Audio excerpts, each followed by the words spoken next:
And hello, everybody. This is Caitlin, and today we got Jane back in the studio here for TuxedoKat.Productions podcast number 5.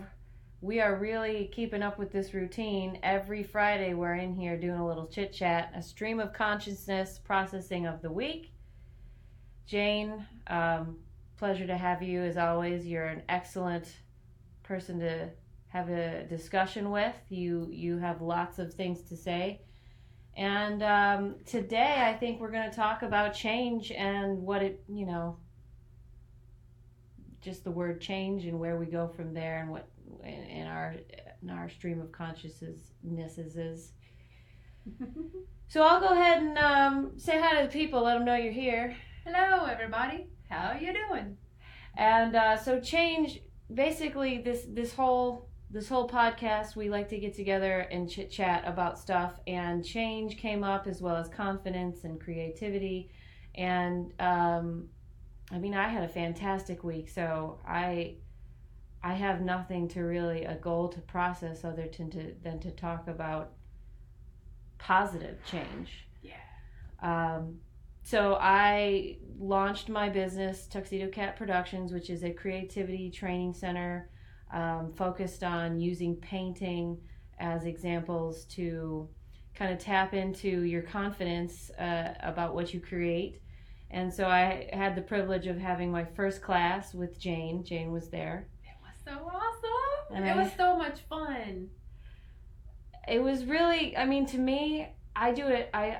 This paint class that I teach is a acrylic fluid paint pouring, which is more chemistry than it is any kind of artistic talent.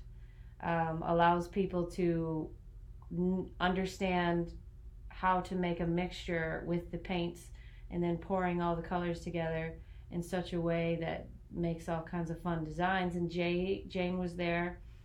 A few of my friends from Charlotte, and then a lot of people from Concord, which Jane invited. Very fun. That's a huge change for me, opening a business. I know it's something I've been thinking about doing my entire life, and just no idea how I was going to get started. Absolutely no idea. I made a logo, I made a name in 2007. Here it is 11 years later. And I think I finally got something on the books, and Jane was here, and this change has, having a look at it, it seems pretty easy now that I have bricks and mortar and a website. But man, the amount of suffering it took to realize what I wanted to spend time on, I'm grateful for that. And would that be negative change? It's negative in the moment, but positive when you zoom out and look at it. I love that you just asked that or said that, because check this out. So I feel like so many times when anything happens that's a change, right? Like you get a job change, you have to move, you get to move, you're forced to leave, whatever, big change. We immediately go to, I do anyway, I used to immediately go to, like, is this good, is this bad, is this right, is this wrong, is this gonna help me or is it hurting me, how's it gonna hurt me, as opposed to just completely shifting my entire perspective and being like, yeah, it's a change, awesome, what do I get to do now with it? I love and that. Just using that as curiosity as my baseline of like, ooh, what's gonna come with this change. Like my HVAC went out and I haven't had heat for a few weeks, and I did a fundraiser and I raised like a third of the total. And I'm like, oh crap, basket, you know? And so I'm gonna make just enough money on Sunday to completely pay for the new HVAC. Yeah. And I'm like, all right. Like, old thought was, okay, well now what do I have to do now to pay the mortgage and kind of go in that freak out space? And I've stepped into this interesting balance of surrender through change. So Nice. It's like, I'm going to just surrender and I'm going to trust and be like, okay, this is just what's happening. How can I make the best of it? Where can I make it fun? Where can I create something new out of it? It's like, if you get fired from a job, so many times we're like, oh my God, what's wrong with me? Or they suck. Mm-hmm. as opposed to like, ooh, what can I create? What other job could I make out of this? Mm-hmm. You know, I mean, when you created TuxedoKat.Productions and the name and the entity in your head in 2007, you said, Mm-hmm. Yep. like, what was the impetus of that? It was an intention. It was just, I don't know, but I'm making it. My hands are moving. I really had no idea. At the time, I was a video editor full time, and I thought it'd be a video studio, editing studio, but there's no way I would do that today. It's completely different. My whole mindset has changed since then. I just knew I wanted to create something. I wanted to lead something, lead people, collaboration, just I just wanted to be active and put my intentions front and center and battling a whole lot of things that takes to be front and center. But you mentioned something that I would absolutely love to talk about, a job change. Mm-hmm. 3 or 4 years ago, man, I can't remember how long it's been since I cut my hair, change. That was huge because the guy I was dating actually told me I was no longer attractive. Um, and then after that, we broke up. Yay! So that was a huge change. That was one I was willing to take, but then moving to a new location, just on the other side of the city, that was rough because I was far away from my routines. But then a few months after that, I was fired from my job. So, you know, it was a huge hit to my ego. Huge. I was so angry. I hated the world. I was depressed. Obviously, that put me in a depression because now it was all about focus on money and freaking out about money. Mm-hmm. How am I going to pay for this apartment? I just bought a new car. There's problems that you face when you become an adult and you lose a job. You know, how are you going to pay for your stuff? Looking back in hindsight, I think getting fired was one of the best things that ever happened to me because not only was my ego in check, but it gave me that freak out space to actually ask the question of how do I do better, or how do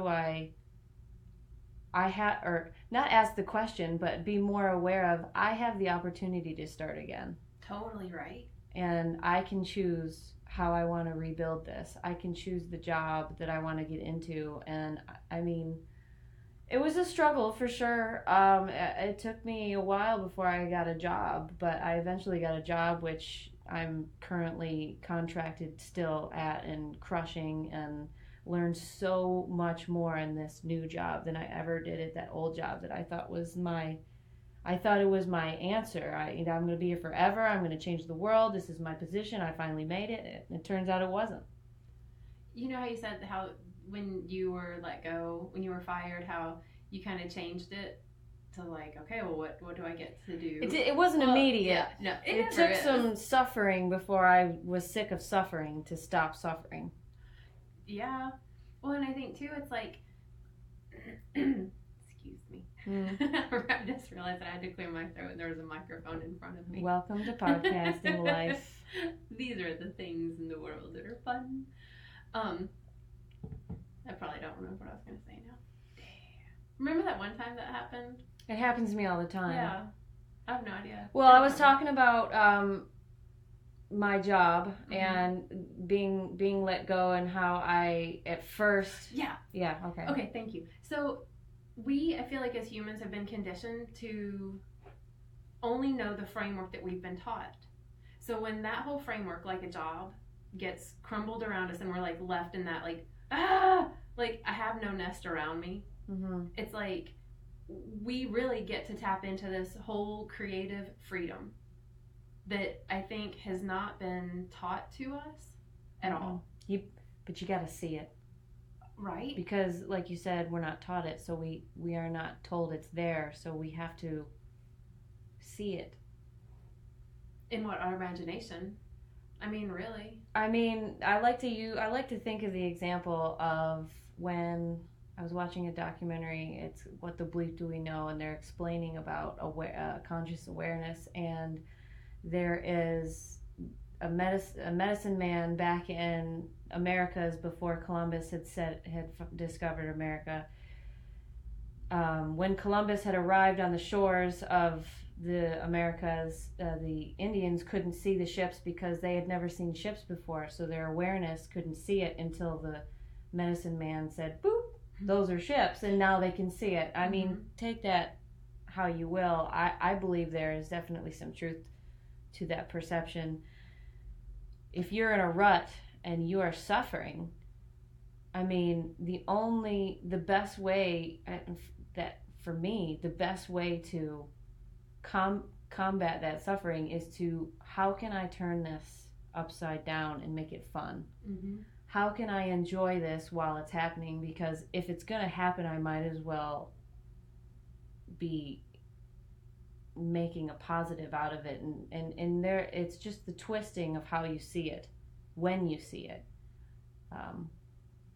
But the awareness, I just want to talk about that, because when I was let go and I was going through this just this awful time period in my life, and things were shifting pretty hard, in the moment you have no idea. You have no idea that what's happening, where you're going to go. You just feel that moment that you suffer and that you want it to end. And so I thought about suicide. Like, what would happen if I just ended this suffering, because I just can't do it. And that got me to ask myself more questions, like, why do I feel that way? And this beginning of this thought pattern that I decided to travel. Why do I feel this way? And then eventually I found out, well, it's because I'm angry, or I'm sad, or because this happened when I was a kid, and I'm some issue that I haven't let go of is still gnawing at me. And that's why I love these kind of turmoil changes, because it puts you in this suffering where you're like, I could sit here and feel like crap, all like my skin can be crawling, I could be crying, I could be whatever it is that you do that expresses the suffering coming out of you, just the feeling of negativity. You can sit there and feel it, and or you can sit there and try to find a way to find the benefit in what you're experiencing. And I know it's hard and it's different for everyone, but I'm telling you, that is how eventually I got sick and tired of being sick and tired. I'm like, God, this is a beautiful day. I'm sick and tired of sitting here feeling like crap about what happened to me. Yes, what happened to me is unjust, but is it? Can I really look at it and say, man, I was unprofessional. If I was my boss, I would have probably let me go too. So then I started seeing other sides, which in the moment I feel like people only see their side, which makes sense because you're in your own brain and you only know you the best. So it makes sense that everyone sees it from their perspective, and it takes an active role of awareness to say, I need to imagine what it would be like from the other person's point of view. If I was running a company and this person did X, Y, and Z, would I have let them go? Yes. Right. But it also comes with, I got past the negative of the letting go and the harsh ending and the loss of friendships. And once you get past taking it personally, I started to see the benefits. Like, man, I learned a lot in that job. I learned so much in that experience. And if I didn't have that job, I wouldn't have these gifts. And then I would also not have this suffering. So the suffering, you can't have happiness and without suffering. Yeah, you can't. Right? And I think that goes back into that, like, conscious awareness. It's like, when I have an experience and it's a crappy experience and I don't like it, suffer, right? And for me to be able to be aware of my suffering as just an awareness of it, like, oh, oh, I'm really hating this. This is just really uncomfortable. And it's okay. I'm just going to be with it, and like just being in the suffering reduces the suffering and allows the joy to kind of start to come back in. I feel like it happens at the same time, but in this like cyclical way. Oh yeah, like, yeah, of course. Yeah, like how a tree like grows, drops leaves. In my head, that hurts. The season of that. Yeah. The magnetic force of the earth, how it goes back and forth over however many years. Which, do you know that like the poles are shifting now?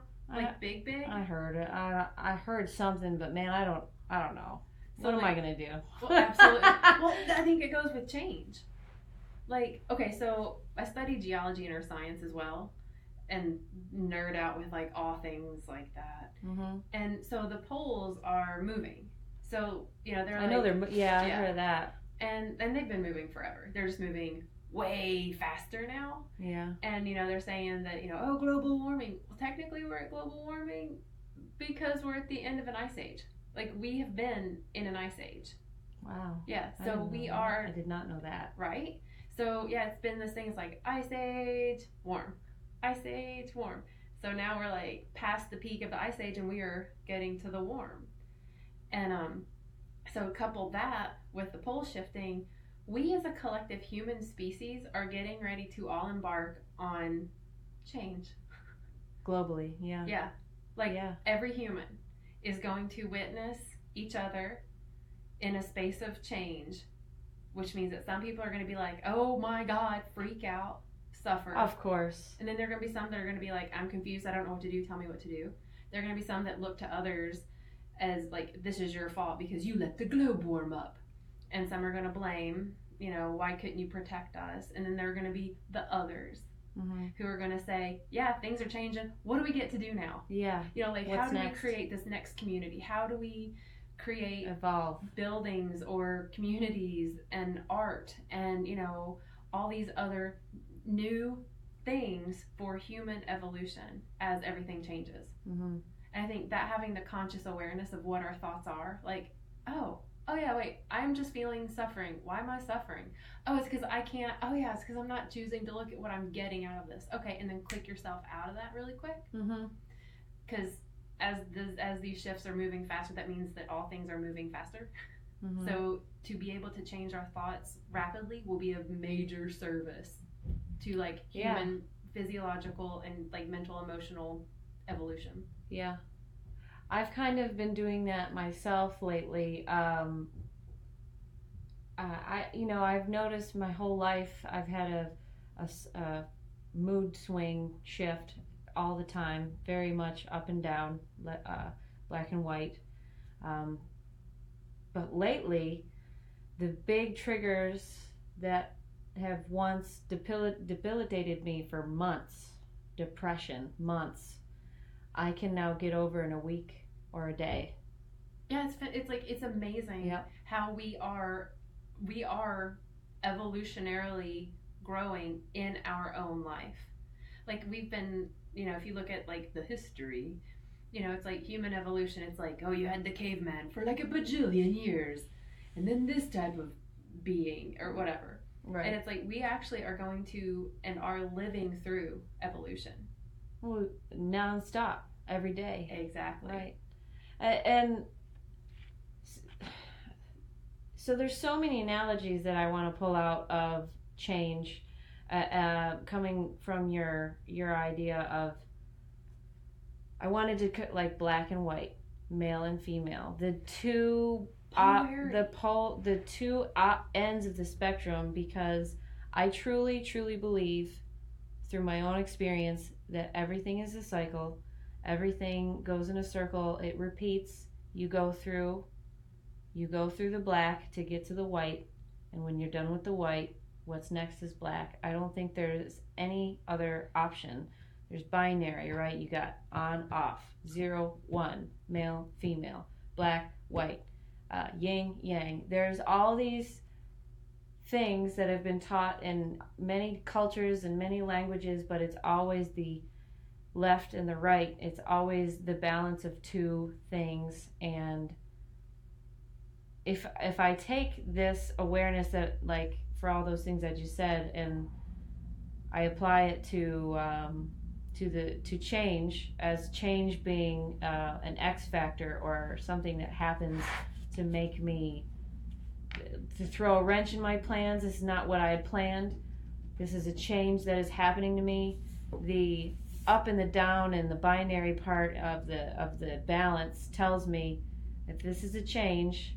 It's only shifting me to where I need to be, and just because I don't know where that is, that's when I freak out, because I am no longer in control. Mm-hmm. Because so we're in this circle, and change is something that happens along the circle, whether it's in the white part or the black part, but it's something that happens regardless. I'm still moving along in this cycle. Gosh, it's so hard for me to pull out of my brain, just because but the balance going between the two, the yin and the yang, are so, it's unstoppable. Mm-hmm. And it's uncontrollable, and someone like me who's just going along for the ride goes through a change. That's just the ride I'm on. I can realize that this will never be forever. Whatever I'm going through right now, good or bad, Mm-hmm. will not happen forever. So the mantra I've kind of tried to adopt in happy or sad times is, oh God, don't lose it. The mantra, shit. Wait, remind me what I was just saying. I was thinking too hard. I think too hard and I lose About how it. you go along on the ride. Nothing will last forever, so I am going to enjoy this day, and I'm going to enjoy the good that is here for as much as I can. And when the change happens and the shit hits the fan, I'm going to know that it will not last forever, and the cycle will continue and continue. Mm-hmm. And it gets better every time. You said something. Check this out. This made me. I had this idea. So you were talking about black, white, yin, yang. It's like sun, moon, binary. 1 0 1 0 0 1 0 0 1, right? And we have also been taught to pick a side, right? You pick one. You identify with one. Yeah. So You identify. Yeah. Yeah. So it's like, the male, female. You identify with one, and then when the other one is supposed to be judged. Like, that's just our upbringing. What do you mean? I am man, so I am stronger than woman. Okay. Yeah. I am white.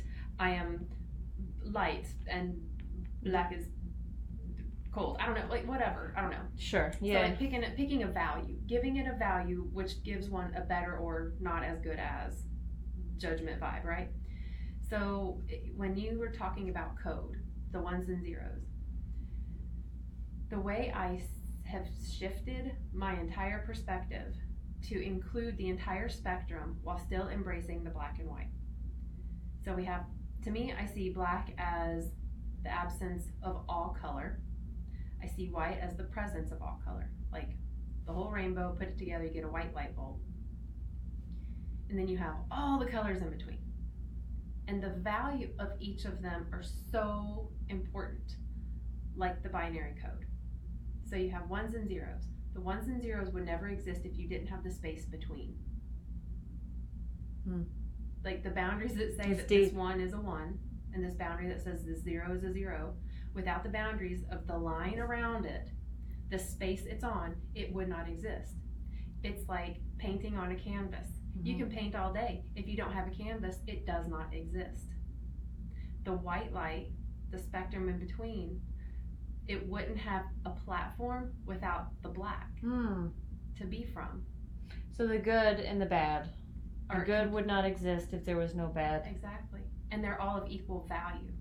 We've just been taught that one is good and bad, as opposed to just saying that there's this is and there's that is. Mm-hmm. And it's all part of the same thing. Because the one and the zeros with the space in between, that is the thing, the wholeness, the whole program.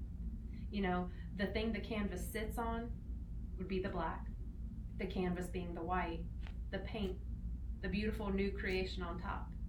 You take one of those aspects away, the entire creation goes away. Totally. I see that. Right. So in saying that, would you then say if everything has the same value, suffering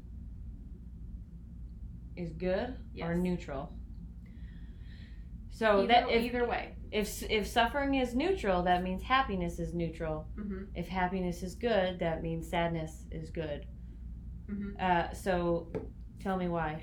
So that goes into Tantra. Interesting. What's this again? So Tantra. So there are 4 different limbs that spiritually I kind of like groove on. It's sure. Buddha, Zen, Tao, and Tantra. And the way I describe it, so my translation of it, through Jane's lens, is that Buddha is like the Jesus. Mm-hmm. So he was the dude that was the being, the human being. Mm-hmm. Okay. The Zen is the stillness, the mindlessness, the mindfulness, that complete stillness, like the top of a lake with no movement. When we're in meditation and we're like still. To me, that's the space in between on the code. Mm-hmm. And then you have Tao, which to me is living, being Buddha, living a life that has the still mind. So like whatever is going on, the mind is still, while the being of it, that's Tao. And Tantra is all of that, the being in stillness, moving along your life, remembering that you are the same as you and you as me, and we're all one in source and whatever. And Tantra is celebrating. It's being in celebration of the fact that we get to be embodied, that we get to have this human experience. Because as soon as we die, we don't have this experience anymore. So to be able to feel sorrow and to feel grief and to feel physical pain, to snap our fingers, to laugh, to cry, to have tears come out of our eyeballs, is a gift to me. Emotions. Yeah. In general. Every last one of them. You know, I saw a woman walking her dog, and this poor dog was being dragged across the street. She didn't know it. And this dog literally, like, his face was being like dragged across the street. She had no clue. She turned around and was like, oh crap, you know, like this dog kind of looked really old and probably like he's going to die soon. And it just made me weep. And not like, oh my God, that woman is so awful, but just at how this dog is like getting up and moving around. And I was like weeping. And I was like, oh my gosh, I get to weep out of compassion for a dog that was accidentally being dragged across the street. You know? Yeah. And then I saw another couple laughing at the situation. Old me would have been like, assholes, don't laugh at that. Like, that's not nice. Like, a dog was just getting hurt. And now I was like, oh my gosh, that's so great that those humans are laughing. Mm-hmm. You know, that they get to express their emotions, however, whatever they're feeling, I don't know. And that to me is like the whole nugget of value of our experience, so that nothing is good or bad. It's just the isness that is, and all of it can be celebrated. And when we can celebrate whatever it is that is, especially change, we then get to like quickly and consciously, with self-awareness and awareness of like the community and others, like create totally anew. How is there any recommendation you might be able to share about how someone, a cynical, hurting human being who just thinks most of the shit we say is gobbledygook, like how can we break that? Like, I mean, I know the podcast and just talking, but I know there's a time and a place for when someone is ready to hear, because I was not ready for a long time, and now I have seen the light and know the difference of unhappiness, unhappy life, and now happy life, and the acceptance. How can we as people with this awareness share it without, you know, in a positive way, without stepping on toes or seeming pretentious?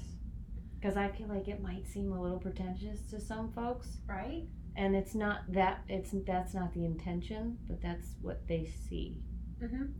I think that's a fabulous question, because it's not up to us to change anyone. You're right. And that's the thing. As soon as every time when I say something and someone doesn't get me, or they look at me like I'm friggin' cuckoo, or they're like, whatever, you righteous bitch, you know, like, I'm like, oh, well, that's just where they are. Okay. And I'm just going to honor them wherever they are. Plus, you don't want to pick up their baggage. Well, yeah. Yeah. And that's their timeline. Like, they're on their timeline of waking up, becoming aware, remembering that they are completely whole and perfect exactly as they are. And those that are like in that super cynical space and like self-loathing and all that, for me, that was most of my life. I really thought I didn't matter in this world. Like, you mentioned you mentioned suicide, and I started praying.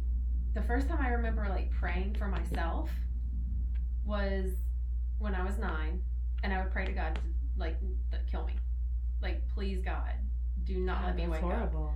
And yeah, so that prayer continued until like I was around like 20-ish. And then I was like, oh, this God thing isn't real, because this God's failing, because he's not giving me what I want. And so then I would try different avenues to slowly kill myself, and then try more direct methods that didn't really work. So yay for that. And it was because I really believed that it just didn't matter, that I was a burden, that who I am in this world, if I died, it literally wouldn't matter. And no one could tell me that I mattered enough. Well, no one actually told me those words, I mattered, actually. And I damn sure didn't know how to say it to myself. Mm-hmm. But once I remembered that, oh, we're all here, we're all human, we're all doing the best we can, and my spiritual awakening, then, I was on this like bandwagon to like kind of save everybody. Yeah, I understand that. Yeah, I was like, I feel so good. Oh my God, like I feel what it feels like to be love. Oh my God, you've got to feel this. It's so amazing. Yeah. And then I wasn't met with yays all around. Yes. I lost a lot of friends and a lot of people in my life. And now I'm like, again, that's their timeline. And I'm just going to keep being me and talking about this stuff in ways that, I don't know, I find fun. Like this now experience, like talking with you, it's fun.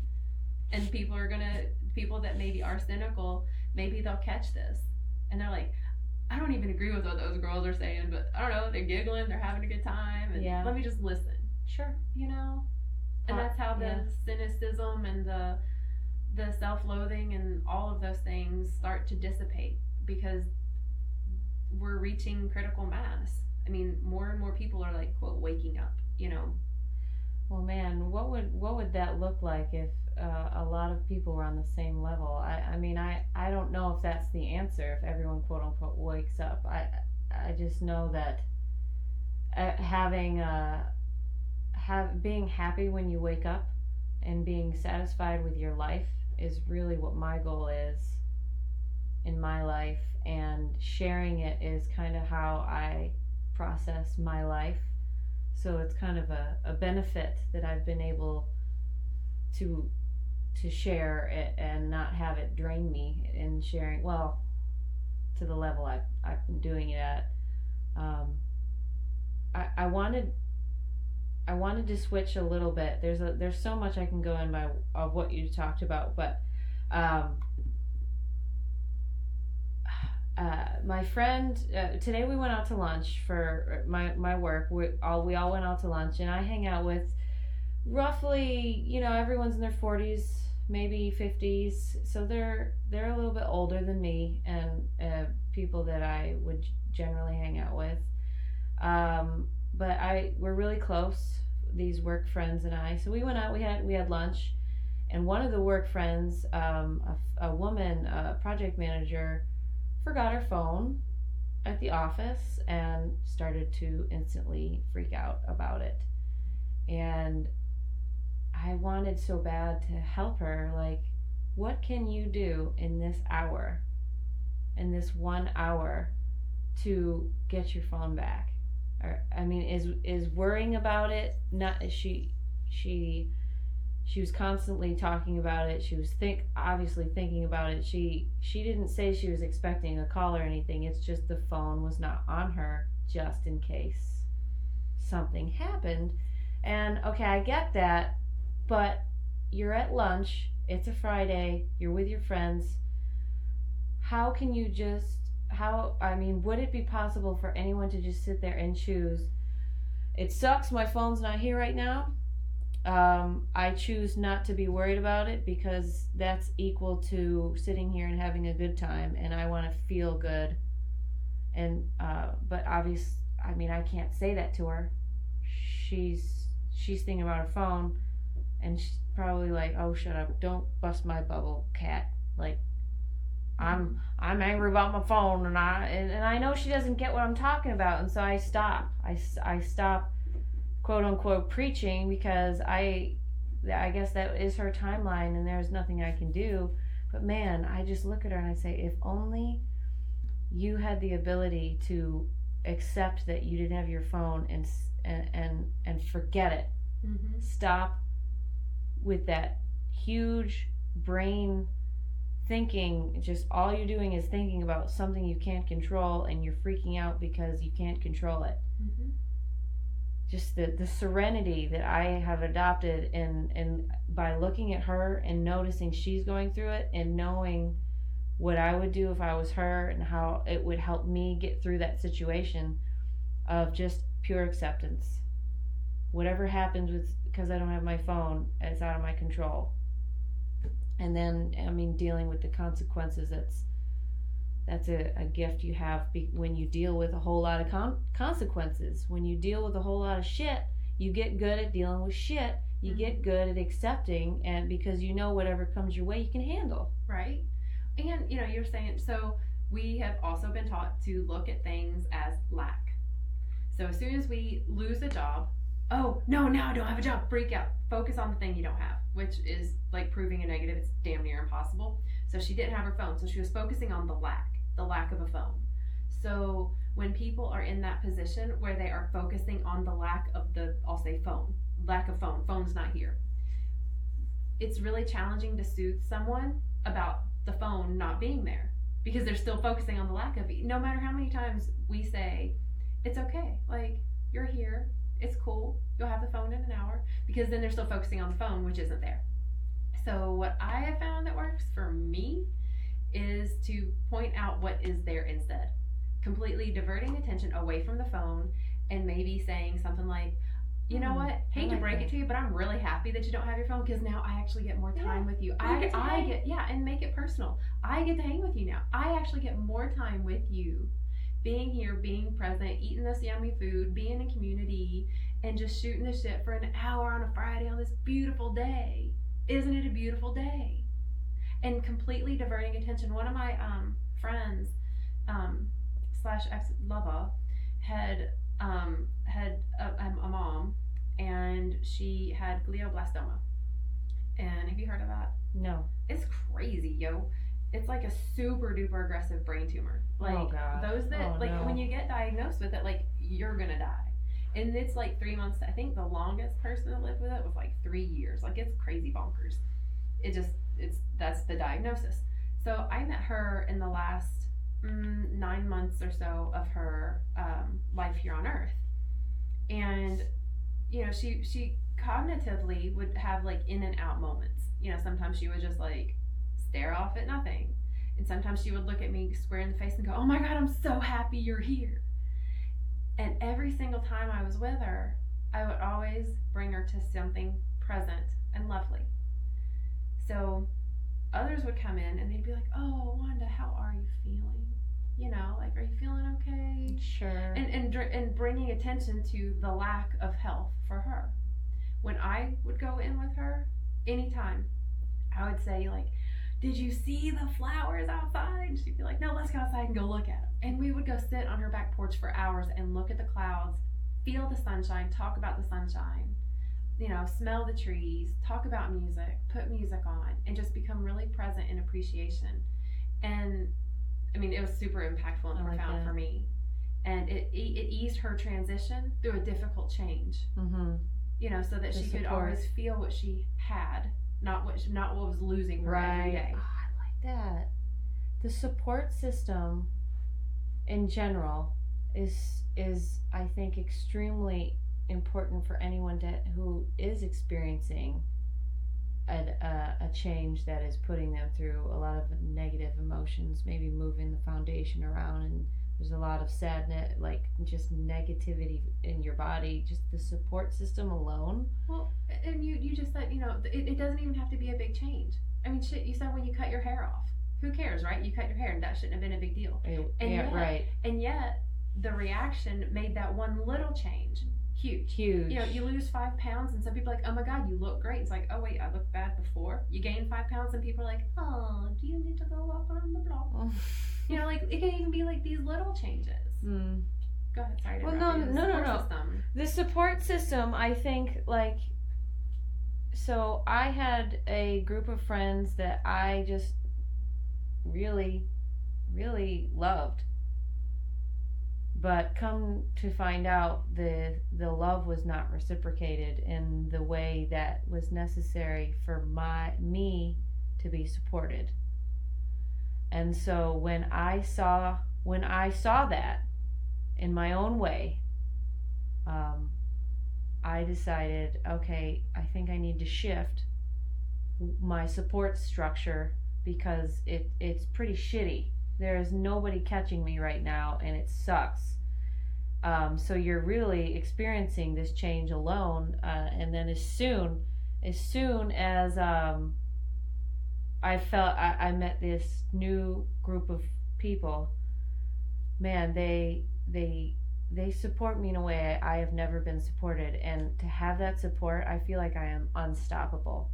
That's what helps me get through these things faster, is because I have a system of support. People aren't taking shits on me or ignoring me, and by the way, nobody makes me feel anything. I choose to feel a certain way.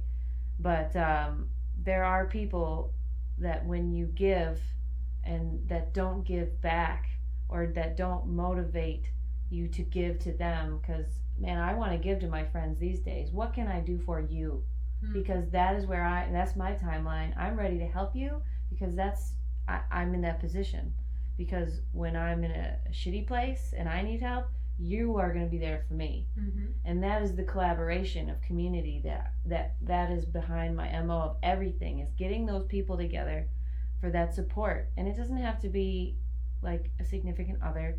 I'm talking about just a community of people who say hi to each other every morning on the way to, hey, I see you give me my coffee, you give me my parking ticket, you're my neighbor at my business. Like, my support system is who I decide to allow into my area, and my personal, just the gift of me is, and I mean, it's everyone is the gift, right? Yeah. But I have a lot of confidence in who I am, and I share it with those who reciprocate what makes me feel good.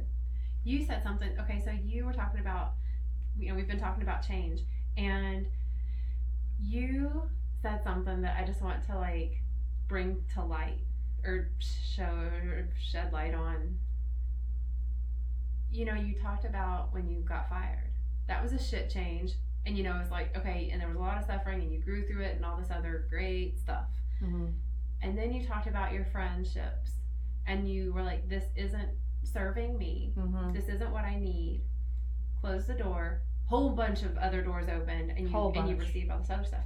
Which wanted that, it's such a good nugget. God, I'm so excited right now.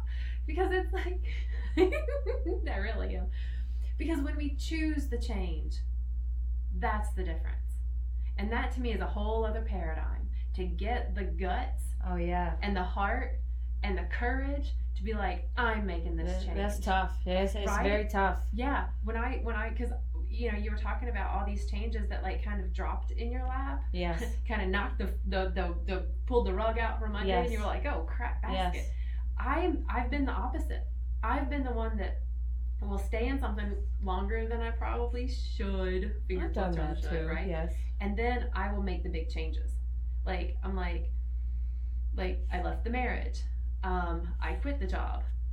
I quit the other job. Like I've whenever we make when we consciously decide to make a change that is in our highest good, the amount of opportunities, support, collaboration, community, growth, creativity, it pours all over us and around us, and everyone that comes to us from that conscious change space, they're like full of that same kind of courage to support us through our changes. I thoroughly agree and wholeheartedly agree with you. The hard part is when before you make that choice, you know you're standing at the edge of a precipice. Yes. That you're like, should I jump? Because I don't know what's going to happen when I make this choice. And don't you just want someone to just push you sometimes? Well, yeah. Like, why do you think I start fights with people? Push me, bitch! Like I feel like I am seriously standing on the edge right now in my life, like in this exact moment where I don't know if I'm gonna sell my house or rent the whole thing out and like live in a car and travel. Or something big is gonna land and I'll just keep paying the mortgage. That was me 2 years ago. Right? Hey. Yeah. You're gonna be fine. I know. And at the same time, I'm like, I'm at the ledge. Do I sell? Do I do this? What do I do? And I'm making forward movements. I am. And yet there's the big jump, and I'm like, if somebody would just push me and be like, just tell me what to do almost. I feel like for me, that's another muscle you got to train, is the ability to hear signs. And well, first you got to believe in it, and then you got to listen for it, and then like your intuition, I believe, is so right most of the time. I would say like 90,000%. And your intuition's going to tell you, like, you're going to get a phone call, you're going to hear a word several times, something is going to stick out in your consciousness, and there's probably lots of psychology. The light isn't green just because you keep seeing green lights. You know, I mean, I know that a lot of people can make up stories in their head to connect everything, but I mean, sometimes that if you do it in a positive way and it makes you happy, what's wrong with saying the lights are green because I said green and because I see and I only seen green lights? Well, what's wrong with making that, like, labeling that pattern or the random occurrence as a pattern? Because if it's helping you, does that tie in? Yeah. Well, yeah, and if you think about it, everything in nature has a pattern. Everything. The up, the down, the black, the white. Yeah, I mean, even like in like sacred geometry, everything has a math equation and a frequency to it. Yeah, it has to. Everything has a pattern. It is nature to be in pattern. Yeah. Everything. So when we have our consciousness still enough, right, in that like high vibe of celebrating whatever emotion that we're feeling, then we are more aware of signs that are just for our experience. And it really goes like directly to the pineal gland in the brain and how that gland works and how that gland receives information, projects information, and creates our reality. I tell you what, though, I see signs all the time. Yeah. I hear things. I am very intuition based, and I've learned to trust it. I traveled the world and I never had one bad thing happen to me. That doesn't. I know there's a disclaimer there, but I think I can also give myself credit that I made good choices because I'm an intuitive person. Yeah. And you know that I don't know if people are born with that or you got to train it, but I'm always listening. It's always been that way for me. Well, it's like you were listening to what you were being called to do. You weren't listening to anyone telling you what to do, and you have to then siphon out, like, does that feel good? Does it not feel good? Is that right? Well, I had a lot of that, and I think it eventually canceled itself out because I was sick of being told what to do, that I finally... We're like, I'm just going to do this myself. Plus, I live in La La Land when I'm alone, so, I mean, I'm very one with myself, and I think that might help. Totally. I think that, yeah, being able to, like, spend time truly with yourself. Myself. Mm-hmm. Like, I love being in the company of Jane. Oh, yeah. Like, I enjoy my conversations. I enjoy the way I dance with myself. Oh, yeah. Like, I love my time with me. So much so that when something doesn't feel in alignment with me, with whether I'm by myself or with someone else, I'm quick to pick it up. And then I can be like, oh, okay, well, that's not in alignment with me. I have an awkward feeling. I'm going to go ahead and leave. Right. I told you this story, and I think it fits in here. One of our friends, I was hanging out with him in a small town. he was one of the friends who took me in when I was fired, and hey, let's come stay with in my cottage. And we had a pretty good time, and we were hanging out in his town, and his friend walks up to him and instantly starts going on and on negatively about his wife. Yeah. And I fainted. Mm-hmm. And now I don't normally faint. And I remember before fainting, like, oh my God, I don't like this. I don't like this. I don't like this guy. I don't like what he's saying. And then next thing I knew, I was on the floor, and it was a brick. I fell on a brick. I mean, I can't believe I didn't bust a tooth, but I mean, it overwhelmed me. And I'm not saying I have a special power. I'm just saying that guy came up with an intention, forceful to put his shit on us, mm-hmm. and it knocked me out. Mm-hmm. I mean, whether I'm sensitive or not, all I know is I don't want to be around that guy ever again. Right. Ever. Yeah. And you said something too. You said about, you don't know if we're born with it or if it's something that we train. That intuitive aspect. One, I think it's both. I think we are born with it and we can hone it. It's like we're born, and I know not all humans can, but like we're all born to walk. Well, you got to train if you want to jump hurdles, or if you want to like make a 5-minute mile, you get to make it better, faster, more honed, more focused. Yeah. And then when that aspect of us is more honed, more focused, when someone like that comes into our realm, we can stay up, Yeah. stay awake and alert, and be able to either like have an energy field around us, be able to communicate, to totally distract, which I think your higher self was like really just distracting it, like protective measure, like all the way, like it was because it shut him up. It was, and it helped your friend out that probably has been so over accustomed to hearing that buddy of his just like shitstorm all over the place. So it's like you were doing it just without words. Yeah.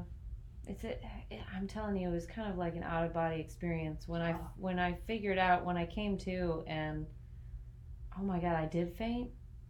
Dude, it's that guy. Right? Is he gone? It's that guy. No, he was there. He was still there. I bet he stopped talking about his negative experience. I mean, he did, and I don't judge the guy, because clearly, I mean, I've had, relationship issues, but it was just the fact that I picked up on it and that it was so heavy that it knocked me out. I mean, you can't prove that, or can you? Could you put wires up to my brain to see if what he's saying, like, I don't know if any of us can answer that, but can you measure it? I don't know, but I would be interested in knowing if these sorts of things are real. Like, do other people experience this? Totally. And everyone's going to experience it and translate it differently. So say that same exact scenario happened. You chose, I'm going to use the word chose, you chose to faint. So you could have also chosen to hear screeching sounds. You also could have chosen to get a knot in your shoulder all of a sudden. You also could have chosen to like get really gassy and upset stomach. You could have chosen to feel a trigger and feel your own anger and all of a sudden be like, fuck you, asshole, go away, and like react. So yes, we all translate it differently. How we handle it through that perception is unique to us, which goes into back to change, because remembering that we're all going to handle things differently, seeing everyone as their own changelings, helps us accept where everyone else is in their timeline and just what they're doing when all that's going on. The seeing yourself in other people aspect. Totally. But and if can we measure it? I feel like if we put electrodes to our brain, probably. If we had temperature gauges, totally. If we had like auric field readers, I'm sure. Man, I would love to. Energy. Hey, this has been a really great conversation. We're going to go ahead and wind it down here. So, again, today's 5th podcast, which, again, we're just going to say high fives. We're pretty happy to, again, I'm going to say it every day. We got a routine going. I got a routine going to the gym in the morning. I got a routine doing a podcast. Feeling pretty good. Episode 5. where we talked about change, the word change, and what it means to us. And who knows what we'll talk about next week, but it'll probably something stream of consciousness coming out of Jane or Kat or Caitlin. Are you going to be with us next week? You'll find out next week. Yeah. Stay tuned. Stay tuned. Thank you, everybody. Bye bye.